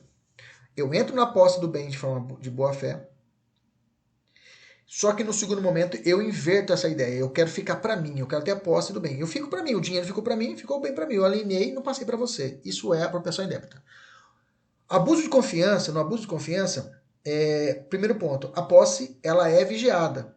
Você está cuidando do bem. Você cuida do bem. Você não me passa. Eu não entro na posse de forma tranquila. Você cuida do bem, a posse é vigiada. Eu entro na sua casa e a gente tem uma relação de amizade. E aí eu aproveito essa relação de amizade nossa para poder levar o seu notebook na sua casa. Isso é abuso de confiança, que é uma traição, digamos assim. Beleza? Você não me entregou o bem para mim poder vender o carro. Não, eu entro, aproveito a relação de confiança e cometo o crime. Furto mediante fraude. Vamos lá, furto mediante fraude. Que é um ponto importante, né? Que muita gente confunde o furto mediante fraude com estelionato. Vamos lá. Quais as características dessa qualificadora? O agente utiliza de um artifício, de um engodo, de uma estratégia, árduo, né, para iludir a vítima e reduzir a vigilância sobre a coisa, facilitando assim a sua subtração. Vamos lá. Imagina a seguinte hipótese. O cara chega na sua casa e se passa por um agente de controle de endemias. A pessoa que vai tratar o controle do mosquito da dengue, ou um pessoal da saúde pública que vem fazer uma pesquisa sobre Covid. Todo mundo trajado, uns 2 caras trajados, com roupa, capacete, tudo, sei lá, máscara, tudo beleza. Escrito patrimônio, SUS. Ele entra na sua casa, você fala, cara, o pessoal chegou aí. Eu posso dar uma olhada aqui na casa da senhora aqui para ver se tem algum foco de mosquito ou do Covid, sei lá. Você olha pro cara, todo fantasiado, fala, não, pode entrar, claro, o cara entra, aproveita. E nesse momento que você está descuidado, você abaixou a guarda, ele vai e leva seu notebook. Isso é furto mediante fraude. Veja, você não entregou para ele de forma espontânea o patrimônio. Você entrega para ele um patrimônio de livre e espontânea vontade. Entendeu? Ele aproveita dessa estratégia para poder cometer o crime de furto. O estelionato não. O estelionato, o cara vai te enganar. E ele chega e fala, minha senhora, eu sou o pessoal do Covid, eu tenho que levar esse notebook da senhora para a gente poder fazer uma programação nesse notebook da senhora para não ter mensagem falsa do Covid. Isso aqui foi idiota que eu criei agora, né? Aí a mulher fala, verdade? Ele fala, não, tá aqui, ó, sou o crachá aqui. A senhora vai e entrega espontaneamente o notebook para ele formatar para não ter propaganda enganosa do Covid. Mentira, ele leva o bem e vai para casa dele. Foi-se, acabou. Estelionato. Então, qual a diferença básica? Que no furto não há essa entrega livre, despojada do bem. Ok? No estelionato há. A pessoa utiliza essa estratégia para poder enganar a pessoa. Exemplo, golpes de pedido de ajuda via ajuda financeira. Esses dias clonaram o meu WhatsApp, né? E aí começou a fazer pedidos para que meus amigos emprestassem dinheiro. É bacana que eu fiquei sabendo quem seriam os meus amigos, tudo porcaria que não emprestaria. Que uma galera não emprestou para mim, pro estelionatário. Não. Aí eu descobri, vagabundo, se fosse eu mesmo pedindo, não dava mesmo, né, cara? Pois é, a sorte minha é que eles pediram pros meus amigos porcaria, mão de vaca. Né? E ninguém quis emprestar pro estelionatário. Até cobraram. Como você quer dinheiro emprestado, você tá me devendo, Cleber? Vocês veem como é que são. Então, nesse caso, eu tenho um crime de estelionato. Inclusive, hoje é a de ação penal pública condicionada à representação. É a regra do estelionato. Tá? É a regra. Mas deixa o estelionato de lá, depois a gente fala sobre ele. No furto mediante fraude, como eu disse, um test drive. Um test drive é um exemplo básico de furto mediante fraude. Eu chego lá com uma característica de querer levar um carro. Depois de entrar nessa caminhonete, o cara entra na caminhonete. Pode fazer um test drive? Pode. Só que quer ir sozinho. Né? Fala, tá, beleza, vai até ali. O cara some com a caminhonete. Eu tenho um furto mediante fraude. Nesse caso, o crime de ação penal pública incondicionada. Beleza? Próxima qualificadora, escalada. Gente, escalada, você imagina o cara escalando o muro. Gente, se o cara fazer um buraco, Se ele fazer um túnel para poder chegar até o objetivo, eu tenho também a escalada. Exemplo clássico, né? O assalto ao Banco Central no estado do Ceará, né? Foi um exemplo clássico a respeito disso, né? De que ocorreu isso. Os caras fizeram um buraco e conseguiram entrar no banco, né? Esse é um exemplo clássico de escalada. Então, escalada é essa ideia. Escalada é quando a gente utiliza uma via anormal para entrar ou sair do local, para realizar a subtração, tá? Então, ela não necessita só subir em algum lugar. Significa entrar no local por meio anormal, ou por um buraco, ou pelo teto. Bacana? Subir uma escada para subtrair fio ou lâmpada de um poste com figura escalada, fio de cobre, né? Por exemplo. Não, tá? Não, porque é um acesso normal, tá? De acesso a coisa. Então, qualquer pessoa num âmbito normal conseguiria fazer isso. Uma pergunta: para caracterização dessa qualificadora, é necessário perícia? Sim, é importante, tá? É importante a realização da perícia, mas como eu já falei lá atrás, poderá ser afastada por outros meios de prova de forma indireta. Destreza. Vamos lá, o que é destreza? Se a escalada é entrar de forma anormal no local, destreza eu me prendo ao criminoso. É um criminoso realmente com uma habilidade extraordinária. O cara é muito rápido, é um batedor de carteira. Ele pega a carteira da pessoa, a pessoa nem percebe, tá? Um pequeno esbarrão, que não é trombada. O pequeno esbarrão, que não é trombada. Como técnica para subtrair a coisa, não caracteriza roubo, mas sim destreza, ok? O cara dá aquele toque de leve, não é um esbarrão. O cara dá empurrada na pessoa, a pessoa cai no chão, pega a carteira e sai correndo. Isso é crime de roubo. Isso é crime de roubo, o cara dá uma trombada na pessoa. Tem uma questão que é isso, uma questão da FGV. O cara entrou na casa, tá furtando, chega o dono, ele parte para cima do dono, dá uma empurrada no dono para poder sair pela porta da casa. Nesse caso é roubo. É roubo, não é crime de furto. Beleza? Agora, um pequeno esbarrão, a prova vai ter que falar isso, né? A prova vai ter que dizer isso, que houve um pequeno esbarrão. Aí eu tenho a possibilidade da destreza. Se a vítima percebe no meio da ação que ele está realizando aquela ação, incide a qualificadora? Não, a destreza a pessoa não pode saber, não pode sentir que realmente está sendo furtado. O cara tem que ser um cross mesmo. O cara tem que ser bom. Chave falsa, vamos lá, chave falsa, outra qualificadora. A chave falsa, né? O que seria a chave falsa? Para fins de qualificadora do furto, qualquer instrumento com ou sem forma de chave que o agente utiliza para abrir fechadura ou mecanismo material de segurança. Não precisa nem ter forma de chave, viu, gente? Não precisa nem ter forma de chave. Exemplo, o cara tiver um alfinete, aquele que aparece na TV, o cara com clips fazendo assim consegue abrir, seria a ideia de chave falsa, ok? Ligação direta, professor. Ligação direta não incide a qualificadora, tá? Uso de micha ou chave falsa para ignição de um veículo. Enquadra-se? Sim, enquadra-se em chave falsa. Concurso de pessoas. Vamos lá, você sabe que o crime de furto não é um crime de concurso necessário. Ou seja, não é essencial que tenha mais de uma pessoa para cometer o crime de furto. Mas, se assim ocorrer, teremos uma qualificadora. Tá? Tem que ser no mínimo 2 pessoas. Se eu tiver mais de 3 pessoas com o intuito, com a ideia permanente de cometer crimes, aí eu tenho outro crime, que é a associação criminosa, mais o furto. Tá? Mas não é o caso. Concurso de pessoa, 2 ou mais pessoas para cometimento de crimes eventuais. Beleza? Nesse caso, professor, uma pergunta. Ocorre dupla punição, ou seja, o famoso bis e idem, se os agentes, os criminosos que fizeram coloio para cometer o crime, forem condenados por associação criminosa, eu acabei de falar, e por furto qualificado? Não, tá? Eu acabei de falar. É possível o cara ser punido tanto pelo furto como pela associação criminosa. Zé e Mané cometem um furto juntos. Na semana, juntos, a pena será de 2 a 8 anos. Nisso eu posso aplicar a causa de aumento de pena do roubo por concurso de pessoas de 1/3 até a metade para o furto que não prevê a majorante. O que eu quero dizer para você? Concurso de pessoas para o crime de furto é uma qualificadora. Eu troco as penas, é uma pena mais grave. Se olhar para o roubo, se as pessoas se reunirem para cometer roubo, não é pena diferente, mas sim uma causa de aumento de pena. A pergunta é, No roubo, no furto, não tem causa de aumento de pena. Eu posso pegar a qualificadora e pegar a causa de aumento de pena lá do roubo e enquadrar aqui no furto? Não. Tá? Não. E piorar a vida do sujeito? Não.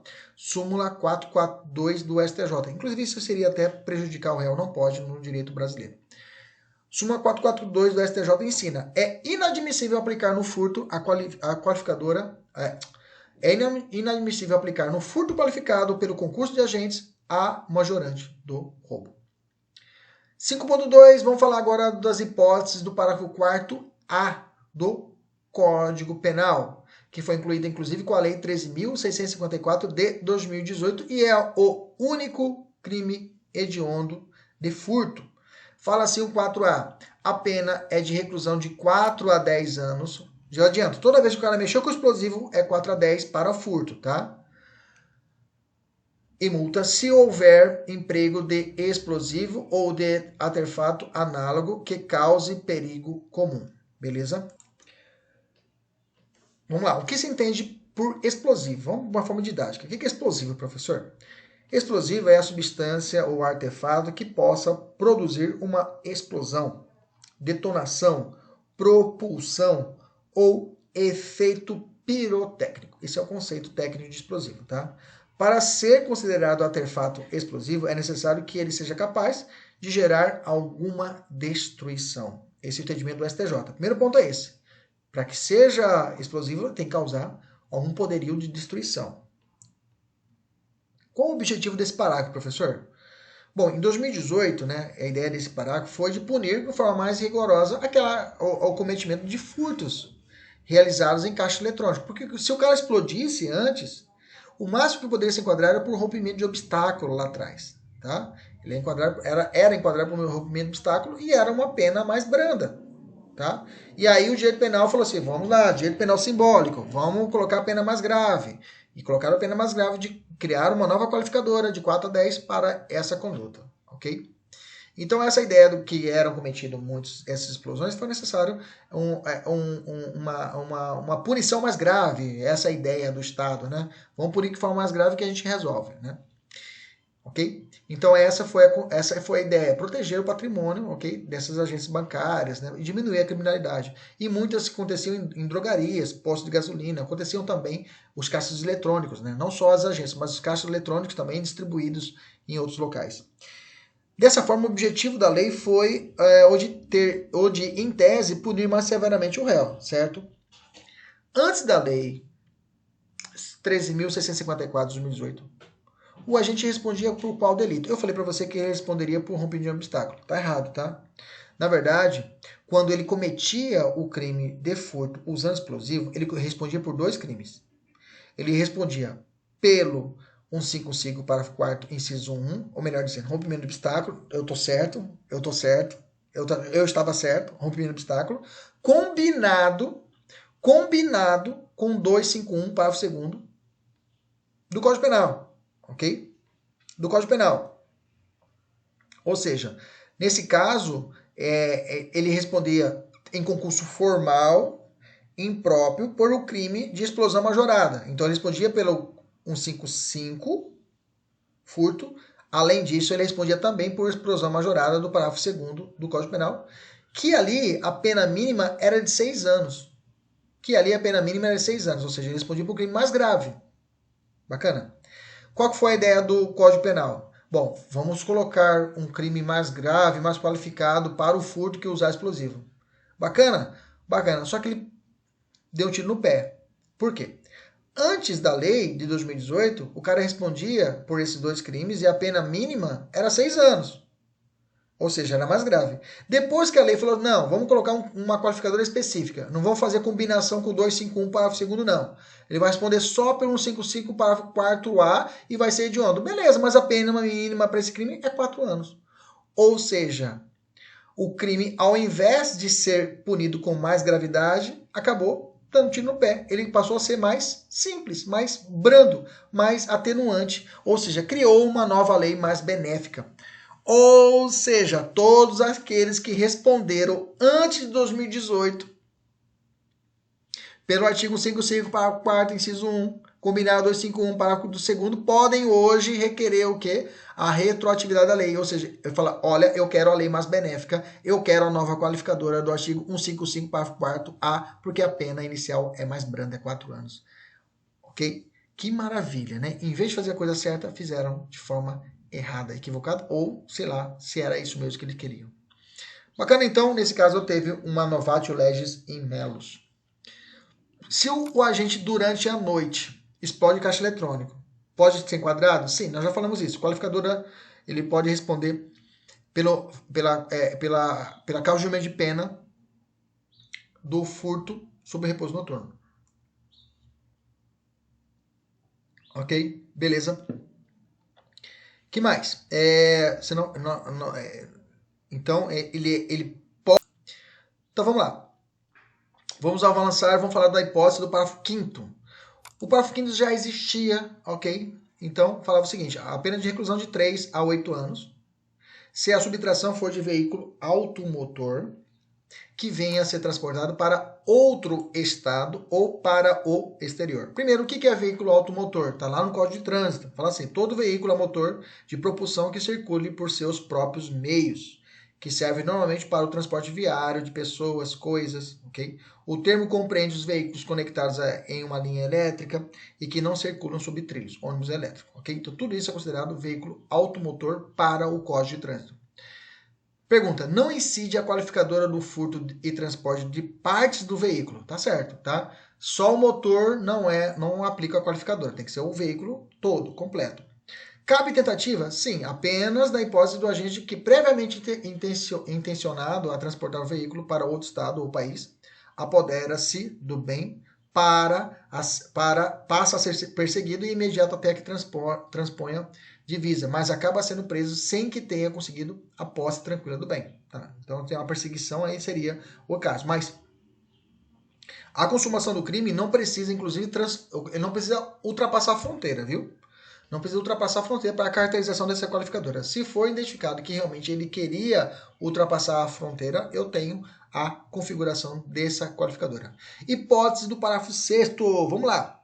O parágrafo 6º fala assim, a pena é de reclusão de 2 a 5 anos, se a subtração for de semovente domesticável de produção, ainda que abatido ou dividido em partes no local da subtração. Bom, primeiro ponto, vamos entender. De 2 a 5 anos, se a subtração for de semovente domesticável de produção, ainda que abatido ou dividido em partes no local da subtração. Primeira pergunta, qual a diferença de bem móvel e semovente? É a mesma coisa? Não. Bem móvel são aqueles que podem ser movimentados de um lugar para outro sem que ele altere a natureza ou a sua destinação econômica. Falamos isso já em outros... Então, nós já falamos lá no início. Então, nesse caso, são aqueles que podem ser movimentados. Exemplo, carro, celular, navio, nós já falamos isso. Bens semoventes são aqueles que possuem movimento próprio, ou seja, podem movimentar-se sozinho. Ok? Eu fiz uma remissão aqui. Existem 3 espécies de semovente: animais selvagens, animais domesticados ou domesticáveis e animais domésticos, ok? Então tem essas 3 características: animais selvagens, animais domesticados e animais domésticos, ok? Beleza? A lei 13.330 de 2006, que alterou as penas do furto e da receptação, inclusive existe a receptação de abigeato lá na frente, ok? De semovente domesticável de produção, o que seria, né? O que seria esse semovente domesticável de produção? Então, o semovente domesticável de produção é um animal que foi domesticado ou que pode ser domesticado para ser utilizado como rebanho ou produção. Em regra, inclui-se neste conceito os bovinos, ovinos, suínos, caprinos, etc. O legislador, contudo, não fez restrições. Tá? Dessa forma, ingressam no conceito de semovente doméstico de produção animais diversos, cães, gatos, aves, desde que contenham a finalidade de produção. Tá? É dizer, sejam idôneos a gerar um retorno financeiro, econômico, melhor dizendo, como se dá na criação de filhotes destinados à venda. Tá? Além de proteger o patrimônio, a qualificadora teria de forma indireta a possibilidade de proteger também a saúde pública. Entendemos isso? Então, é uma interpretação mais ampla do que seria o semovente domesticável. Que muitos anos perguntam, professor, se for um cachorro, esse cachorro seu, você criava para poder ter a produção? Ah, sim, professor, tem um cachorro meu, um Bull Terrier, que é para venda, né? Ele é reprodutor, então se ele for furtado, é furto de abigeato. Diferença do abigeato e abacto é a mesma coisa? Não, abacto é roubo. Roubo de gado, a pistola na cabeça do dono, tá? Violência ou grave ameaça. Abigeato é furto, ok? Observação, vale deixar bem claro que a incidência dessa qualificadora será aplicada ainda que o sujeito abata o bem e faça a divisão dele no local. Pouco importando ser subtraído o animal vivo ou morto, essa é a sacada, tá? Integralmente ou em pedaços. Em qualquer situação, eu aplico a qualificadora. Pergunta, o que acontece se o agente subtrai esse movimento domesticável de produção, praticando ainda alguma das condutas do parágrafo 4º do artigo 155? Ou seja, é possível a acumulação do parágrafo 4º e o 6º do artigo 5 com rompimento de obstáculos e outros mais? Sim, tá? É o que acontece, por exemplo, quando o agente, mediante o rompimento da cerca do curral, furta a vaca. Nessa hipótese, teremos uma dupla qualificadora. A pena em abstrato, que vai ser utilizado o parágrafo 4º do artigo 155, 2 a 8, e a qualificadora descrita no parágrafo 6º será utilizada pelo magistrado como uma circunstância judicial desfavorável na primeira fase da dosimetria da pena. Hipótese do parágrafo 7º. Vamos lá. Parágrafo 7º. A pena é de reclusão de 4 a 10 anos e multa se a subtração for de substâncias explosivas ou de acessórios que conjunta ou isoladamente possibilitam a sua fabricação, montagem ou emprego. Veja, aqui é diferente, tá, gente? Aqui é diferente do parágrafo 4º. Lá ele utilizou, tá? Aqui ele subtraiu, ele só subtraiu bem. Aqui o agente é punido por causa da substância explosiva ou acessório que conjunta isoladamente possibilite a fabricação, montagem ou emprego. O sujeito que furta uma banana de dinamite. Essa é a ideia do 7º, tá? A pena é a mesma, de utilizar e de subtrair apenas. 4 a 10 anos. Beleza? Fica esperto. Beleza? Vamos ver agora algumas situações de jurisprudência. Bom, esse raciocínio é muito importante. Imagina o seguinte, ó. Amora encomenda a Benito que ele subtraia e pretende adquirir depois. Ó, subtrai na caminhonete e traz para mim aí que eu vou comprar. Caso o Benito realiza o furto, a Amora responde por receptação? Não. Aprenda. Aquele que encomenda responde pelo crime encomendado. Repetindo. Aquele que encomenda responde pelo crime encomendado. Okay? Se ela encomendou o furto, ela responde pelo furto. Se ela encomendou um roubo e a pessoa mata, ela responde por roubo qualificado. Autora intelectual, teoria do domínio do fato. Atual entendimento do STJ, beleza? Mas não vou falar de roubo agora.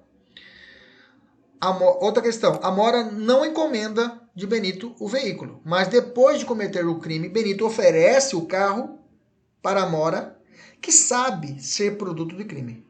E ela adquire a si mesmo. Nesse caso, a Amora responde por qual crime? Receptação. Veja, não fez encomenda. Terceira hipótese.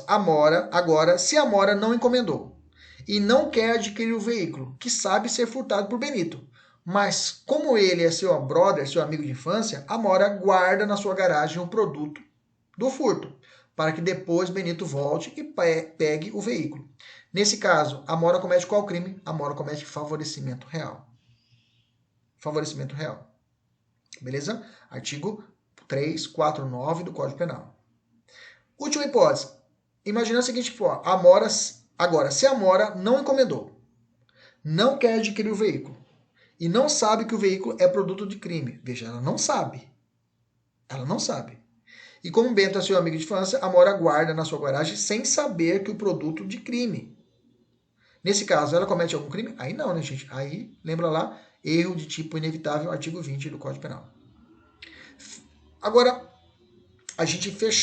nós fechamos a nossa qualificadora. O artigo 156 do nosso Código Penal traz a figura do furto de coisa comum. Furto de coisa comum está estabelecido no artigo 56 da seguinte forma: subtrair o condomínio, coerdeiro ou sócio para si ou para outrem, a quem legitimamente a detém, a coisa comum. Pena: detenção de 6 meses a 2 anos ou multa. Parágrafo 1º. Somente se procede mediante representação. Parágrafo 2º. Não é punível a subtração de coisa comum fungível cujo valor não excede a cota a quem tem direito o agente. Vamos entender isso. Então, eu tenho uma espécie de crime de furto, tá? Uma pergunta que é suscitada na doutrina. Quem pode ser a vítima do furto? Quem tem a posse ou a propriedade do crime de furto. Bacana. Quem pode cometer o furto? Ok? Qualquer pessoa. A pergunta é, o próprio proprietário pode cometer o crime de furto? A resposta é não, em regra. O próprio proprietário não comete crime de furto. Se ele é dono do bem, ele tem o assenhoramento definitivo. Então não precisa subtrair de ninguém. Ok? Mas, excepcionalmente, eu tenho que, se ele é dono do bem, mas se tiver legitimamente, aos cuidados, né, com uma coisa comum, ou seja, um patrimônio conjunto, ele poderá cometer um crime de furto de coisa comum. Não entendi. Eu vou explicar. Imaginamos, porque pode acontecer de condomínio, coerdeiro ou sócio. Vou te dar um exemplo do sócio que é mais fácil para você entender. Imaginamos que eu formato uma sociedade com um determinado professor. Professor, vamos montar uma faculdade, vamos montar um curso preparatório. E aí a gente fala um para o outro, fala, olha, nós temos que montar aí vamos começar pelas cadeiras. Quantas cadeiras a gente vai comprar? Vou comprar 100 cadeiras. Beleza. Eu vou entrar com 50 cadeiras e o outro professor entra com 50 cadeiras. Bacana, bacana. Esse patrimônio está conjunto, é um patrimônio da nossa sociedade. É o nosso, não é meu, é nosso. Beleza? Com esse entendimento, você tem que casar com o parágrafo 2º. O parágrafo 2º que dá a sacada, que fala assim, que não é punível a subtração de coisa comum, fungível, cujo valor não excede a cota a que tem direito o agente. Ou seja, se eu entrei com 50 cadeiras e o professor entrou com 50, se eu for lá e pegar uma cadeira e levar para minha casa, não é crime de furto, porque está dentro da minha cota. Está entendendo? A minha cota de patrimônio é 50%.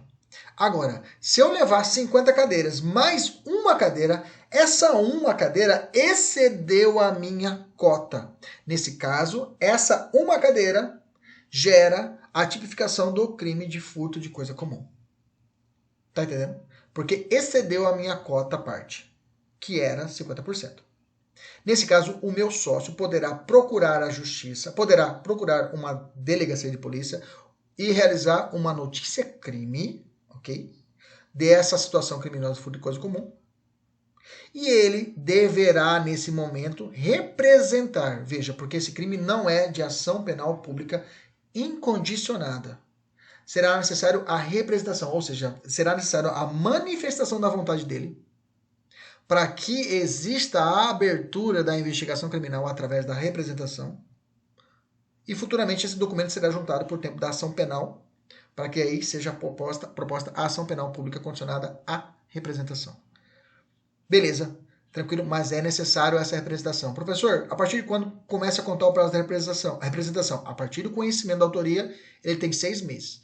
Mas digamos que ele foi na delegacia, professor, ele foi e representou. Aí depois ele me encontra na rua. Eu falo, pô, cara, pra que você fez isso?